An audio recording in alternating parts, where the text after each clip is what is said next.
और अब खबरें तफसील से। एनआईए ने कश्मीर के श्रीनगर बडगाम में हिजबुल मुजाहिदीन के सरबराह सैयद सलाहुद्दीन के बेटे की जायदाद जब्त कर ली। यूएपीए के तहत सलाहुद्दीन के बेटे सैयद अहमद शकील की जायदाद को कब्जे में ले लिया गया है।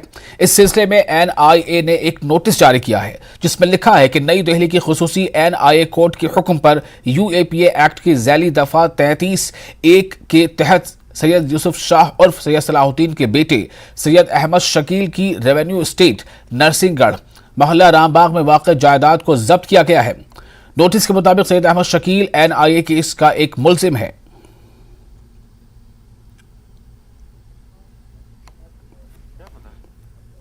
हम इस टाइम रामबाग एरिया में है और यहाँ पे आप देख सकते हैं कि आपसे कुछ ही देर पहले जो है एनआईए की टीम्स यहाँ पे आई थी और एनआईए की टीम्स ने जो सैयद सलाहुद्दीन है हिजबुल मुजाहिदीन के चीफ कमांडर, उनके फर्जंद सैयद शकील अहमद की प्रॉपर्टी जो है यहाँ पे रामबाग में वाक़ा उसको सील कर दिया गया है, उसको अटैच कर दिया गया है। यहाँ पे एनआईए की टीम्स जो आई थी उनके साथ पुलिस और सीआरपीएफ की टीम साथ में थी और यहाँ पे ये नोटिस अटैचमेंट बोर्ड जो है वो उन्होंने लगाया और साथ में दो नोटिस भी जो है गेट के इर्द गिर्द यहाँ पे लगा दी गई हैं। यहाँ पे आपको बता दें कि ये रामबाग में वाक़ा ये प्रॉपर्टी है यहाँ पे जो जहाँ पे सैयद शकील जो 2018 में जिनको गिरफ्तार किया गया था, जो कि स्किम सोरा में एक लैब टेक्नीशियन की तरह से एक काम करते थे, लेकिन उनको जो एनआईए जो फंडिंग है मिलिटेंसी फंडिंग केस में उन्होंने उनको जॉब से उसमें निकाल दिया गया था और साथ में ही उसी 2018 में ही उनको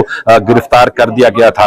ये बात यहाँ बताना जरूरी होगा कि जो ये कार्रवाइयां हैं ये जहां एक तरफ सिक्योरिटी एजेंसी जो हैं वो militancy operations, anti militancy operations जो हैं उनको जोरों से चला रही है और दूसरी ओर जो सिक्योरिटी एजेंसीज हैं, चाहे उसमें एनआईए की बात करें या फिर ईडी की बात करें या एसआईए की बात करें या एसआईयू की बात करें, ये सारी एजेंसीज जो हैं ये इसी मिशन पे लगी हैं कि जो नेटवर्क यहाँ पे था, जो मिलिटेंसी फंडिंग का नेटवर्क यहाँ पे चलता था, उसको किस तरह से क्रश किया जाए, उसको किस तरह से रोक दिया जाए ताकि जो मिलिटेंसी है उसको पूरी तौर से यहाँ खत्म किया जाए। फिरोज वानी के साथ परवेज भट्ट, नेटवर्क 18 श्रीनगर। एलजी जम्मू कश्मीर मनोज सिन्हा का कहना है कि मजमूई तरक्की उसी वक्त मुमकिन है जब इसकी शुरुआत देहात से हो। क़यादत और किसी काम के करने की जुस्तजू अहम है। वज़ीर-ए-आज़म नरेंद्र मोदी की कोशिशों ने बुनियादी सतह पर जमहूरियत को मजबूत किया है और जम्मू कश्मीर तरक्की की राह पर गामजन है। वज़ीर-ए-आज़म ने पिछले साल इस दिन सबसे कहा था कि इस गांव से पंचायत राज की ताकत देखें। पाली पंचायत मुल्क का पहला कार्बन न्यूट्रल गांव है। मनोज सिन्हा ने कहा कि पहले फंड्स जम्मू कश्मीर के देही इलाकों तक नहीं पहुंचते थे, लेकिन अब सूरत हाल बदल गई है। आज ही के दिन इसी पल्ली की धरती से आदरणीय प्रधानमंत्री जी ने लोकल गवर्नेंस की ताकत को पहचानने का आह्वान किया था आपसे, ताकि देश की छवि निखरे और पंचायतों को सभी प्रकार से आत्मनिर्भर बनाकर तरक्की के शिखर तक पहुंचाया जा सके। उनके पल्ली विजिट की स्मृति को सहेजने के लिए एक स्मृति कक्ष बनाया गया है, जिसे देखने का अवसर मिला मुझे। गांवों को डिजिटाइज करने, उन्हें स्मार्ट बनाने के अभियान के तहत आज सांबा जिले की 18 तथा अनंतनाग जिले की 6 नोकिया स्मार्टपुर पंचायतों का उद्घाटन हुआ। मैंने नोकिया के साथी जो यहाँ उपस्थित हैं अमित जी, उनसे मैंने आग्रह किया है कि बाकी जो 18 जिले हैं वहां की भी कम से कम 2 पंचायतें आप इस योजना के अंतर्गत शामिल करें। मुझे विश्वास है कि आप इस काम को जरूर करेंगे और आगे फिर इसे हम बढ़ाने की कोशिश करेंगे। मैं मानता हूं कि माननीय प्रधानमंत्री जी के प्रयासों से न सिर्फ जम्मू कश्मीर में ग्रास रूट डेमोक्रेसी मजबूत हुई है, बल्कि आम नागरिकों एवं गांवों के समग्र संसाधनों में भी वृद्धि हुई। जम्मू कश्मीर की पंचायती राज व्यवस्था ने देश के 2.5 लाख पंचायतों में हो रहे बदलाव की ऊर्जा को महसूस किया है।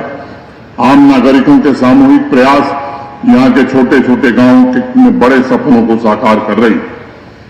मैं जिक्र करना चाहूंगा उधमपुर जिले के सीराए पंचायत, कुपवाड़ा के फलमर्ग पंचायत तथा बारामूला के फतेहपुरा पंचायत के सरपंच, पंच तथा नागरिकों, और उनको हृदय से बधाई भी देना चाहूंगा।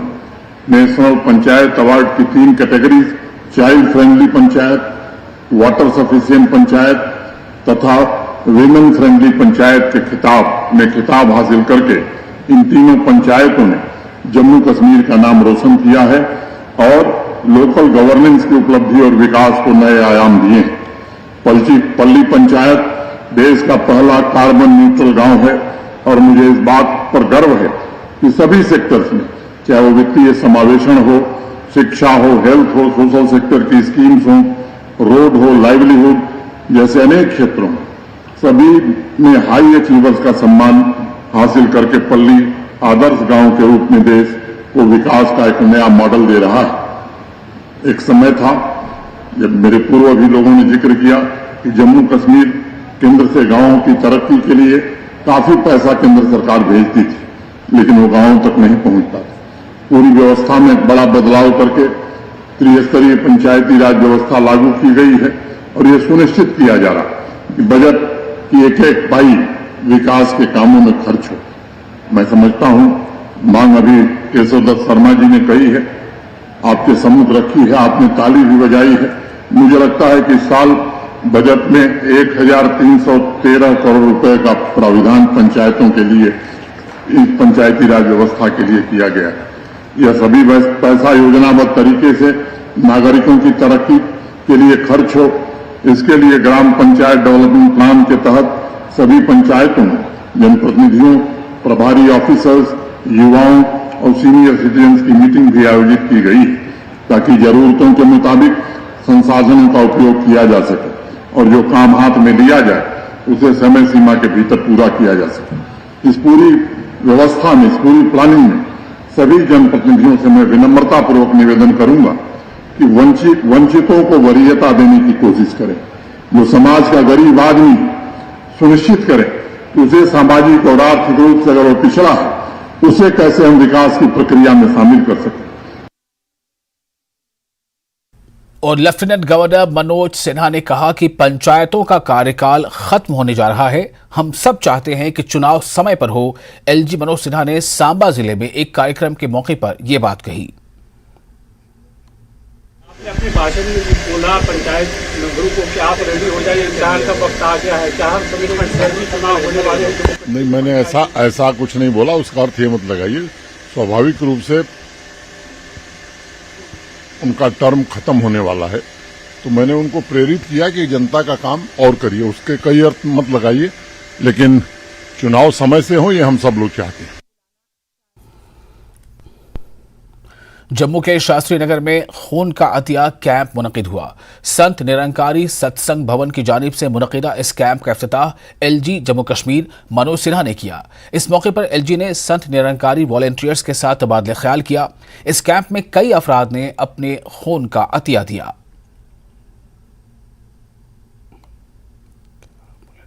आज जो आप देख रहे हो जगह जगह बाटू लगे हुए मानव एकता दिवस संतकारी मिशन मना रहा है और ये इस उपलक्ष्य में मनाया जाता है कि 24 अप्रैल 1980 को बाबा गुरबचन सिंह महाराज ने मानवता के लिए अपने प्राणों की आहुति दी थी और तब से उसके बाद बाबा हरदेव सिंह जी महाराज आए।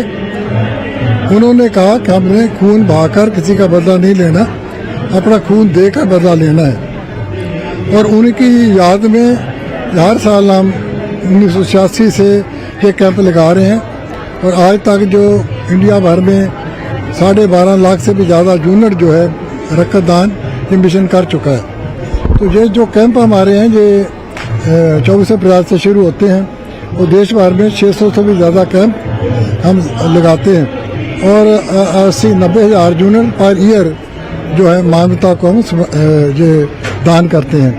तो आज भी आप देख रहे हो जहाँ पर भी 500 से भी ज़्यादा अभी तक जो रजिस्ट्रेशन हो चुकी है और 300 के लगभग जो रक्तदाता कर चुके हैं, उसके बाद भी लाइनें लगी हुई हैं। तो ये और भी फिगर बढ़ेंगे और आप देख रहे हो कि किस प्रकार ये मिशन के अंदर ये भावना है कि नर सेवा नारायण पूजा, नर की सेवा ही नारायण की पूजा है, इंसान की सेवा भगवान की पूजा है। और संत निरंकारी सत्संग भवन उधमपुर में बड़े पैमाने पर खून का अतिया कैंप का इनेकाद किया गया। संत निरंकारी मिशन ने बाबा गुरबचन सिंह महाराज की याद में खून का अतिया कैंप मुनक्किद किया। बड़ी तादाद में लोगों ने अपने खून का अतिया दिया। संत निरंकारी के जोनल इंचार्ज वीपी सिंह लोगों से अपील किया। उन्होंने अपील की कि वो किसी की जिंदगी बचाने के लिए खून का अतिया दें। उन्होंने नौजवानों से भी अपील की कि वो मंशियात से दूर रहें और इंसानियत की फलाह के प्रोग्रामों में बढ़ चढ़कर हिस्सा लें। चार संत निरंकारी मंडल उधमपुर जोन का सेवादार हूँ और आज संत निरंकारी मिशन के सेवादार अनेकों स्थानों पर रक्तदान कर रहे हैं, क्योंकि ये रक्तदान शिविर जो है बाबा गुरबचन सिंह महाराज जी की याद में लगाए जाते हैं। हम मानव एकता दिवस मनाते हैं। सारे विश्व के इंसान एक हैं, एक ही प्रभु की संतान हैं और सतगुरु महाराज जी का कहना ये है कि जब एक ही प्रभु की सब संतान हैं तो मिलजुल कर रहना चाहिए, प्रेम से रहना चाहिए, एक दूसरे का हेल्प करना चाहिए। और आज बड़े लोग ऐसे हैं जो कभी एक्सीडेंट में या कहीं बीमारी के कारण उनको खून की आवश्यकता होती है और कई खून कम होने के कारण अपनी जान खो बैठते हैं। इसलिए बाबा जी का समय के सतगुरु माता सुदीक्षा जी महाराज जी का फरमान है कि निरंकारी मिशन के जो भक्त हैं वो खुलकर आगे आएँ और खून दान करें। अभी तक यहाँ संत निरंकारी सत्संग भवन में भी उसी लड़ी में आज का ये कैंप लगाया जा रहा है उधमपुर में, और इसमें तकरीबन 60-65 के करीब अभी तक खूनदान कर चुके हैं वो निरंकारी वॉलंटियर्स। मुझे उम्मीद है कि 150 तक ये फिगर आज की जाएगी और आपके माध्यम से मैं देश भर के नौजवानों को, उधमपुर डिस्ट्रिक्ट के जवानों को ये संदेश देना चाहता हूँ कि आप भी इस भलाई के काम में आगे आओ। समाज सेवा का ये बहुत उत्तम तरीका है कि अपना ब्लड डोनेट करो और ब्लड डोनेट करने से आपकी सेहत अच्छी हो जाती है और बुराइयों से बचकर रहो, नशों से बचकर रहो। ये मिशन का भी पैगाम है। सतगुरु माता सुदीक्षा जी महाराज जी का कहना है, ईश्वर परमात्मा की बंदगी करो, परमात्मा को जानकर नेक इंसान बनकर जियो, एक दूसरे के लिए। तो इस वक्त एक बड़ी खबर आ रही है बडगाम से। खबर के मुताबिक NIA की कार्रवाई जारी है और NIA की कार्रवाई में NIA ने तहसील सुईबुग में कार्रवाई की है और सलाउद्दीन के बेटे की ज़मीन को अटैच किया गया है। सैयद सलाउद्दीन के बेटे की ज़मीन को अटैच किया गया है। शाहिद यूसुफ की ज़मीन अटैच कर दी गई है और हिज़्बुल मुजाहिदीन का सरबराह सैयद सलाउद्दीन के बेटे की ज़मीन को अटैच किया गया है। बडगाम से इस वक्त एक बड़ी खबर है। NIA की कार्रवाई के हवाले से ये बड़ी खबर है और जो खबर है उसके मुताबिक सलाउद्दीन के बेटे सैयद अहमद शकील की जायदाद कुर्क की गई है और NIA की टीम लगातार इसमें लगी है। श्रीनगर और बडगाम में जायदाद कुर्क, बडगाम में ये जायदाद कुर्क करने की खबर अब आ रही है। खबरों के मुताबिक बडगाम में सलाउद्दीन के बेटे की ज़मीन को अटैच किया गया है और NIA ने तहसील सुईबुग में ये कार्रवाई जो है उसे अंजाम दिया है। सलाउद्दीन की बेटी की ज़मीन है जिसे अटैच किया गया है और ये हिज़्बुल मुजाहिदीन के जो लीडर हैं सैयद सलाउद्दीन, उनके बेटे की ज़मीन ये कुर्क की गई है। तो NIA की ये कार्रवाई लगातार जारी है। श्रीनगर में भी और बडगाम में भी जायदादें कुर्क हुई हैं और बडगाम में सलाउद्दीन के बेटे शाहिद यूसुफ की ज़मीन अटैच की गई है। UAPA के तहत NIA की ये कार्रवाई जारी है। NIA की कार्रवाई के मुतालिक ये खबर आप देख रहे हैं। इस वक्त ये आप एक्सक्लूसिव देख रहे हैं न्यूज़ 18 JKLH पर।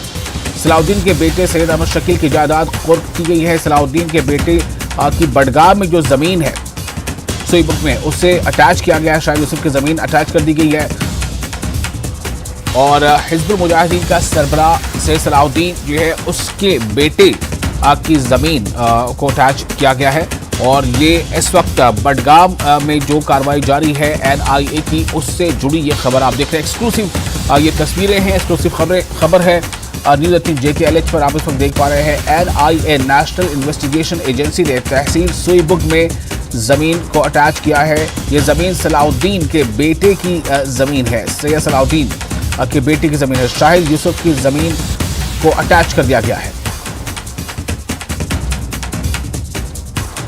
न्यूज़ 18 JKLH पर इस वक्त जो आप तस्वीरें देख रहे हैं ये एक्सक्लूसिव तस्वीरें हैं न्यूज़ 18 JKLH पर और ये तस्वीरें जो है वो NIA की जो कार्रवाई चल रही है, नेशनल इन्वेस्टिगेशन एजेंसी NIA की जो कार्रवाई है उसके मुतालिक तस्वीरें हैं और तस्वीरों में ये दिखाया जा रहा है कि NIA की टीम किस तरह से उस इलाके में गई हुई है और NIA की टीम ने यह कार्रवाई जो है उसे अंजाम दिया है।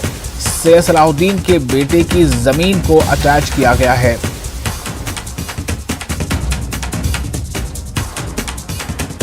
तो ये जो कार्रवाई है वो UAPA के तहत कार्रवाई हुई है, जिसे NIA ने इसे अंजाम दिया है।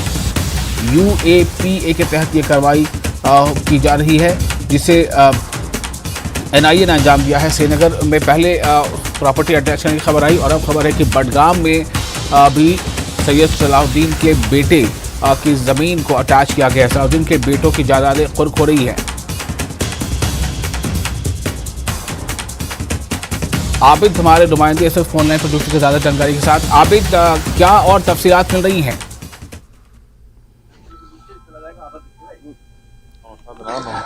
विशाल, बिल्कुल हम मौके पर मौजूद है। जिस तरह से रामबाग में सुबह उनकी बेटे की प्रॉपर्टी सीज की गई है, उसी तरह की यहाँ पे भी NIA की कार्रवाई अमल में लाई जा रही है। ये उनके बेटे की अराजी है, 2 कनाल एग्रीकल्चरल लैंड है और NIA की टीम, आप देखिए, इसे अटैच किया जा रहा है। 2 कनाल अराजी शाहिद यूसुफ सनाफ सैयद सलाहुद्दीन, उसको यहाँ पर अटैच किया गया है। NIA की टीम यहाँ पर मौजूद है। आप ये लाइव तस्वीरें देखिए, ये एक्सक्लूसिवली हम आपको दिखा रहे हैं। लगातार जैसे हम कह रहे थे, जो भी टेरर एक्टिविटीज है उन पर कदगन लगाने के लिए जैसे सरकार की पॉलिसी लगातार जारी है, उसी पॉलिसी के तहत ये कार्रवाई अमल में लाई जा रही है। सेबू का इलाका है जहां पर सलाहुद्दीन रहने वाला है और उनके बेटे की प्रॉपर्टी शायद उसकी ये अराजी है, इसे सील किया जा रहा है। थोड़ा सा हम आपको बताएं, यहाँ पर NIA की टीम के साथ साथ पुलिस भी मौजूद है और रेवेन्यू की टीम मौजूद है। यहाँ पर ये जो कार्रवाई ये अमल में लाई जा रही है, जैसे मैंने पहले ही कहा था, जिस तरह से सुबह उनके बेटे की रामबाग में प्रॉपर्टी सील की गई है, उसी तरह की यहाँ पर भी अब कार्रवाई हो रही है। अब उससे दूसरे बेटे शाहिद यूसुफ की भी जो एग्रीकल्चर लैंड है उसको सीज किया गया है। यहाँ पर आप अटैचमेंट बोर्ड लगा है, थोड़ा सा हम आपको दिखाना चाहेंगे। यहाँ पर क्लियरली लिखा है कि 2 कनाल लैंड, जो इसका खाता नंबर 677 है, रेवेन्यू स्टेट सेबू तहसील बडगाम जिला में ये कायम है अभी। और यहाँ पर जो शाहिद यूसुफ है सलाहुद्दीन का बेटा, उसकी प्रॉपर्टी ये है, क्योंकि सैयद सलाहुद्दीन एक लिस्टेड टेररिस्ट है। अंडर UAPA 1967 एक्ट के तहत ये प्रॉपर्टी यहाँ पर सील की जा रही है, क्योंकि जिस तरह से सरकार लगातार कह रही है टेरर एक्टिविटीज के खिलाफ वो कार्रवाई कर रही है और ये बताया जा रहा है कि ये अनलॉफुल एक्टिविटीज में ये मुलवस थे और अब उसकी प्रॉपर्टी को ये सील किया जा रहा है। विशाल, मैं आपको बता दूं, क्योंकि सेबुक एक ऐसा इलाका रहा है जहां पर सैयद सलाहुद्दीन रहने वाले हैं, क्योंकि अब वो पाकिस्तान में है और वहां से वो जिस तरह से टेरर एक्टिविटीज वो कार्रवाई वहां से अमल में ला रहे हैं। और जिस तरह से सरकार अब कदगन लगा रहा है, जिस तरह से कार्रवाई अमल में लाई जा रही है उन टेरर एक्टिविटीज पे काबू करने के लिए, और ये उसकी एक पहले लगातार इस तरह की कार्रवाइयाँ वादी के मुख्तलिफ मकामात पर हो रही है। इससे पहले भी हमने देखा, आज सुबह से ही जो NIA की टीम है वो सैयद सलाहुद्दीन के जो उसकी प्रॉपर्टी है उससे मुंसलिक उसके रिश्तेदार है, वो कार्रवाई अमल में लाई जा रही है। जी वैसा जी आबिद, शाहिद यूसुफ के हवाले से कुछ आप बताएं। शाहिद यूसुफ इन दिनों कहाँ है जिसकी जमीन को अटैच किया जा रहा है? हम इस वक्त बडगाम में मौजूद है जहाँ पर जी बिल्कुल, शाहिद यूसुफ वो भी एक सरकारी मुलाजिम था, उसको भी नौकरी से बरतरफ किया गया था और उसको भी फिलहाल वो भी जेल में है। और ये उसकी प्रॉपर्टी जो थी यहाँ पर सेबुक में, क्योंकि उनकी रिहाइश ये है, वो यहाँ पर रह रहे थे, वो भी फिलहाल, क्योंकि हाल ही में जो इससे पहले कार्रवाई की गई थी, उनके बेटों को बरतरफ किया गया था नौकरी से, तो ये भी एक था जो बरतरफ हुए थे और उसी का वो ही केस चलता रहा। तो ये जो अराजी है या शाहिद यूसुफ या कोई भी और जो टेरर एक्टिविटीज में मुलव्वस थे, उस कार्रवाई में ये उस केस के तहत ये कार्रवाई अमल में लाई जा रही है। फिर से क्योंकि हम मौके पर बिल्कुल मौजूद है, NIA की टीम यहाँ पर अभी ये जो अराजी है बिल्कुल सेबुक का जो एग्रीकल्चर लैंड है वहाँ पर ही इसकी ये अराजी है। यहाँ पर ये अराजी इसको सील किया जा रहा है, अटैच किया जा रहा है और यहाँ पर रेवेन्यू की टीम खुद ये बोर्ड नस्ब कर रही है। ये बिल्कुल हम एक्सक्लूसिव तस्वीरें अपने नाज़रीन तक पहुंचा रहे हैं। विशाल जी आबिद, ये जो खबर ये भी है कि अभी तो बडगाम में ये ज़मीन जो है वो अटैच किया जा रहा है, लेकिन इसके साथ साथ खबर थी कि बडगाम के अलावा भी शायद श्रीनगर में भी कुछ प्रॉपर्टीज़ अटैच की गई है। तो क्या ये दोनों सैयद सलाहुद्दीन के इसी बेटे शाहिद यूसुफ की प्रॉपर्टीज़ हैं दोनों जगहों पर? ये क्योंकि जो सुबह की प्रॉपर्टी थी वो उसके दूसरे बेटे की थी वहाँ रामबाग में, और ये शाहिद यूसुफ यहाँ पर रह रहे थे और उनकी अराजी यहाँ पर थी। क्योंकि सुबह एक बेटे की जो प्रॉपर्टी है वो अटैच की गई है, अभी दूसरे बेटे की जो प्रॉपर्टी है वो अटैच की जा रही है। जी जी, बहुत शुक्रिया आपका। आबिद, आप कुछ अगर और बताना चाहें, क्या ये कार्रवाई अभी जारी रहेगी, क्या अगले रोज भी कार्रवाई जारी रहेगी? अगर कुछ तफसीलात और हो तो आप बता सकते हैं। बिल्कुल विशाल, जिस तरह से सरकार की पॉलिसी ही है, टेररिज्म के खिलाफ जीरो टॉलरेंस पॉलिसी उन्होंने इख्तियार की है। ये कार्रवाई तो चल रही थी, इससे आगे भी चलेंगी और उसी कार्रवाई के तहत ये जो यहाँ पर कार्रवाई अमल में लाई जा रही है, वही सिलसिला यहाँ पर जारी है।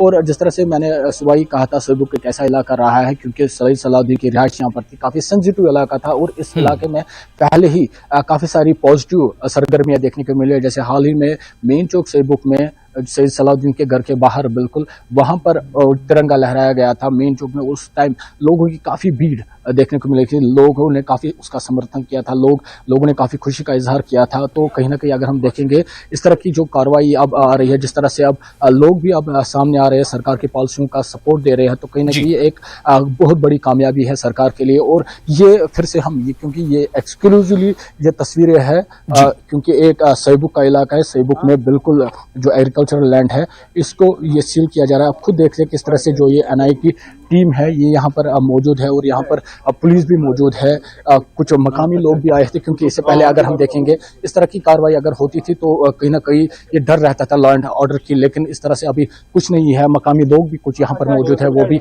आराम से इस कार्रवाई को देख रहे हैं। और ये फिर से हम आपको ये तस्वीरें दिखाएं, क्योंकि ये तस्वीरें सबसे पहले की है, न्यूज़ 18 पर हम पहले दिखा रहे हैं ये तस्वीरें बिल्कुल नाज़रीन तक। और फिर से ये अटैचमेंट बोर्ड यहाँ पर लगाया जा रहा है, एनआई की टीम इसको खुद नस्ब कर रही है। फिर से हम आपको यहाँ से दिखाएंगे, क्योंकि जैसे मैंने पहले ही कहा पुलिस मौजूद है यहाँ पर, एनआई की टीम मौजूद है, इसके अलावा रेवेन्यू की टीम मौजूद है। और अगर आप देख पाएंगे थोड़ा बहुत जो मकामी लोग हैं वो भी यहाँ पर मौजूद है, क्योंकि इस तरह की कार्रवाई अगर हम इससे पहले देखते थे तो कहीं ना कहीं एडमिनिस्ट्रेशन या security agency law and order की प्रॉब्लम रहती थी, उनका खदशा रहता था। लेकिन जिस तरह से अभी यहाँ पर नॉर्मली ये कार्रवाई अमल में लाई जा रही है, तो आप खुद समझते हैं कि कितनी बड़ी कामयाबी है एडमिनिस्ट्रेशन के लिए। जी विशाल। जी, बहुत शुक्रिया आपका आबिद इस जानकारी के लिए। और इसी के साथ यहाँ पर फिलहाल एक छोटा सा ब्रेक लेंगे। ब्रेक के बाद खबरों का सिलसिला लगातार जारी रहेगा।